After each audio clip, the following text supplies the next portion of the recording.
جب جب تم یہ سوچتے ہو نا کہ شاید میرا رب مجھ سے ناراض ہو گیا ہے، وہ اس وقت تمہارے سب سے زیادہ قریب ہوتا ہے۔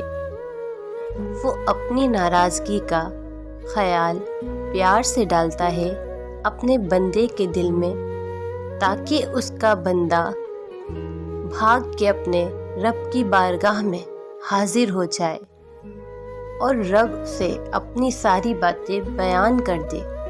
وہ تم کو تم سے زیادہ چاہتا ہے۔ رب کی محبت سے مایوس نہ ہوا کرو۔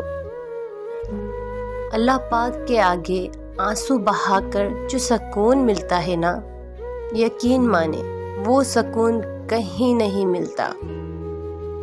اللہ پاک جانتا ہے کہ تم انتظار کر رہے ہو، اور وہ بہت جلد تمہارا انتظار کو معجزوں میں بدل دے گا۔ اللہ پاک کہتا ہے کہ تم میرے لیے وقت نکالو، میں تمہاری زندگی سے پورا وقت نکال دوں گا، اور کیا پتہ آخر میں تمہیں وہ سب کچھ مل جائے جو تم چاہتے تھے، صرف اس وجہ سے کہ تم نے صبر کیا، مانگنا نہیں چھوڑا۔